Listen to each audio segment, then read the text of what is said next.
Bismillahirrahmanirrahim. Assalamualaikum warahmatullahi wabarakatuh. Jadi semua, hari ini kita lanjutkan setelah kita mengerti caranya menghitung nilai limit. Nah, sekarang kita gunakan limit ini untuk menjadi dasar perhitungan dari diferensial. Oke, inilah alasan kenapa kita belajar limit sebelum memulai belajar diferensial, karena memang by definition, secara definisi derivatif itu rumusnya memang ini limit. Nah, jadi f aksen x atau nanti dalam beberapa cara penulisan disebut sebagai dy dx begitu, adalah memang by definition limit h mendekati 0, hanya itu adalah rentang jarak di sekitar x-nya, fx plus h min fx dibagi h. Nah, jadi memang hanya inilah yang didekati sedekat mungkin gitu.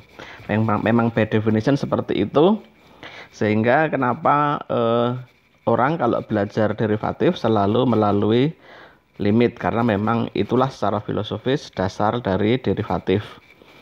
Nah, untungnya nanti akan ketemu sebuah pola bahwa ketika kita menderivatifkan persamaan itu tidak selalu menggunakan limit terus begitu, karena nanti akan ditemukan sebuah pola, ada rumus-rumusnya. Nah, seperti ini. Jadi kita akan mencari kenapa rumus ini ditemukan.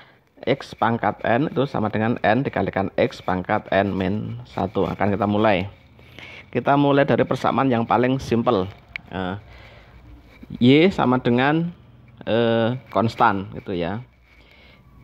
Y sama dengan fx sama dengan konstan. Konstan itu angka lah, angka berapapun. Angka konstan gitu ya. Kalau digambarkan ya ini y atau fx, ini x. Jadi berapapun nilai x dimasukkan, ini angka konstan gitu ya. Jadi persamaannya gambarnya seperti ini. X-nya dimasukkan ke persamaan berapapun, maka hasilnya adalah C. Nah, kita akan cari mulai dari persamaan yang paling sederhana dulu, yaitu Y sama dengan fx sama dengan C. Oke, seperti tadi disampaikan rumusnya bahwa f aksen x itu adalah limit h mendekati 0 fx plus h min fx dibagi h. Oke, jadi kita perlu mencari persamaan fx plus h dan fx. Oke, kan kita sudah tahu bahwa persamaannya fx sama dengan c, maka fx plus h berapa? Sama juga dengan c. Karena apa? Karena untuk persamaan ini berapapun fx-nya dimasukkan, x plus h atau berapapun sepanjang ini selalu c itu, sehingga baik fx maupun fx plus h sama-sama c. Kita masukkan limit h mendekati 0 c min c, dari sini c min c dibagi h, 0 per h sama dengan 0. Oke, jadi rumus yang pertama yang kita dapatkan dari sini, jika fx sama dengan c, c itu bisa angka berapapun, maka f aksen x sama dengan 0. Nanti kedepannya Anda tidak perlu lagi mikir limit ketika menurunkan atau mendiferensialkan persamaan fx sama dengan konstan. Oke, sekarang kita naik satu tingkat. Kalau tadi c, kita naik x pangkat 1. Oke, yang kedua, jika y sama dengan fx sama dengan x pangkat 1 gitu ya. Oke, kalau fx sama dengan x, maka logikanya fx plus h, ya apapun yang di sini diganti dengan di sini X plus H gitu ya. Di sini diganti dengan yang di sini. Ini kan fx sama dengan x. Kalau fx plus h ya ini diganti dengan yang di sini x plus h. Oke, dimasukkan ke rumusnya. dy dx sama dengan f aksen x sama dengan limit h mendekati 0 fx plus h x plus h fx min x dibagi h gitu ya. Ini bisa hilang dengan ini, tinggal h per h. H per h sama dengan 1. Oke, rumus yang kedua, nanti kalau ketemu persamaan fx pangkat 1, fx sama dengan x pangkat 1, maka turunannya fx sin x sama dengan 1. Oke, naik lagi. Sekarang pangkat 2. Oke ya. Y, cari warna yang biru.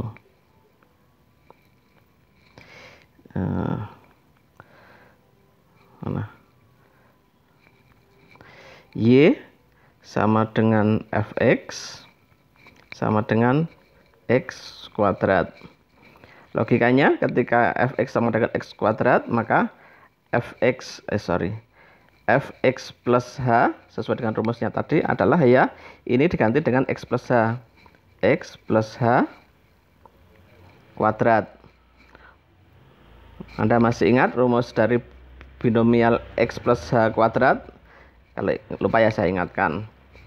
X plus h kuadrat ini sama dengan x kuadrat ditambah 2xh ditambah h kuadrat. Itu ya. Sehingga dy dx sama dengan f aksen x limit h mendekati 0. Rumusnya fx plus h ini dimasukkan x kuadrat tambah 2xh ditambah h kuadrat dikurangi fx x kuadrat dibagi h gitu ya. Selalu yang faktor pertama ini saling menghilangkan, antara ini dengan ini saling menghilangkan, tinggal sisa yang tengah ini. Oke, kita tulis lagi sama dengan limit h mendekati 0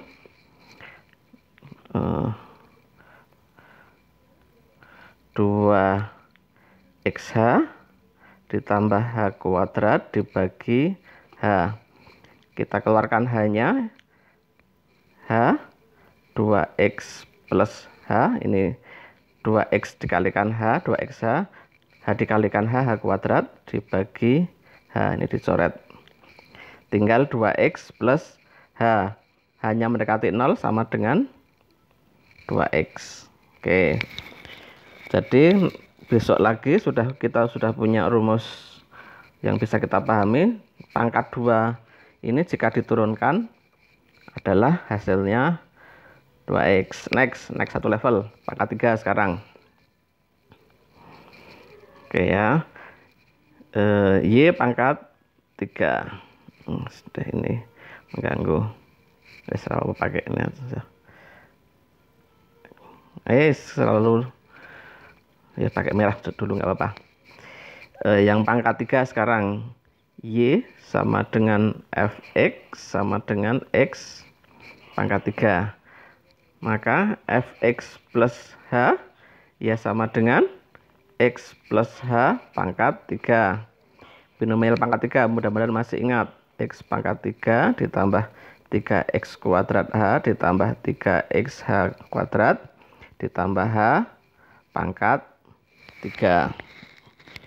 Oke, biar rapi. Ditambah h pangkat 3. Lagi masukkan ke rumusnya.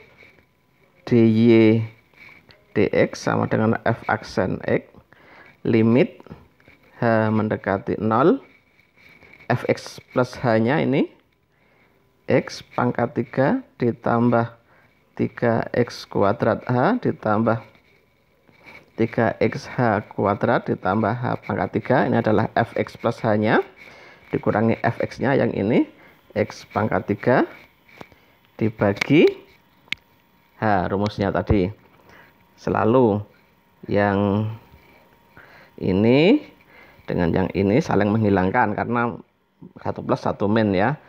Tinggal sisanya yang tengah ini. Oke, kita tulis sama dengan limit h mendekati 0 3x kuadrat h ditambah 3xh kuadrat ditambah h pangkat 3 dibagi h. Kalau dikeluarkan bagian h-nya ini h pangkat 1, h pangkat 2 tinggal pangkat 1, ini tinggal pangkat 2, ini hilang gitu ya. Sehingga hasilnya tinggal kalau hanya dimasukkan 0 tinggal 3x kuadrat. Nah, kita sudah punya rumus berikutnya. Ketika pangkat 3 maka rumusnya 3x kuadrat. Terakhir kita yang pangkat 4 gitu ya. Kita lihat.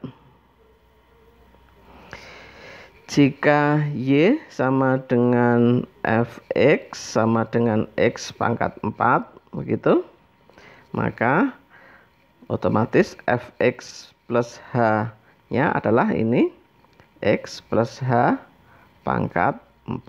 Nah, ini pakai binomial x pangkat 4 ditambah 4x pangkat 3h tambah 6x kuadrat h kuadrat ditambah 4xh pangkat 3 ditambah h pangkat 4 gitu ya. Masukkan ke rumusnya.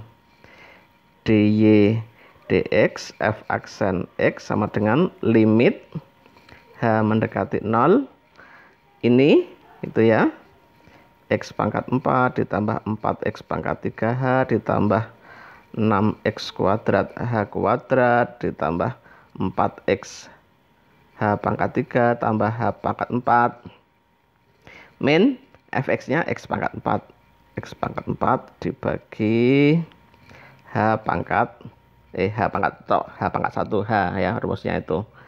Oke, selalu yang faktor yang pertama ini saling menghilangkan dengan yang ini. Coret.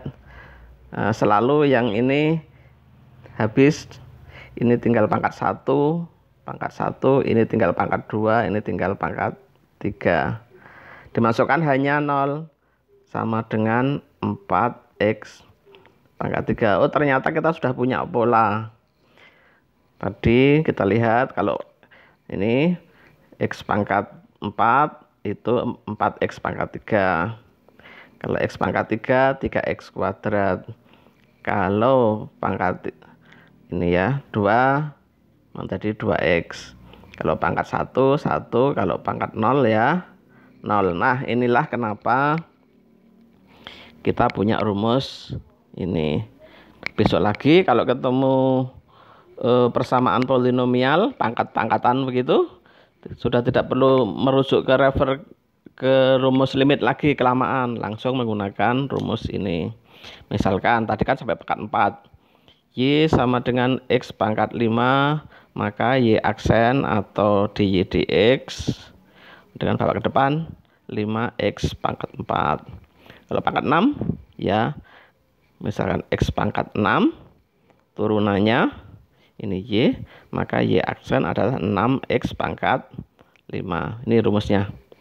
Ini bawa ke depan angka ini, kemudian yang atas pangkatnya dikurangi 1. Itu ya. Jadi kenapa rumus ini ditemukan, itu tidak ujuk-ujuk gitu ya, tidak dari langit, tetapi dari rumus limit ini sebenarnya. Tapi karena setelah dihitung berkali-kali itu ketemu polanya, maka praktisnya sudah tidak perlu lagi refer ke rumus limit, tetapi bisa langsung ke rumus derivatif ini. Oke, seperti itu pembahasan kita hari ini. Tinggal silahkan dicoba assignmentnya. Ini untuk PR. Silahkan dikerjakan kecuali nomor 12. Nomor 12 ini akan kita bahas pekan depan. Oke ya. Untuk yang sekarang kerjakan nomor 3 sampai nomor 16, kecuali nomor ini next week. Oke, sekian dari saya. Selamat belajar. Assalamualaikum warahmatullahi wabarakatuh.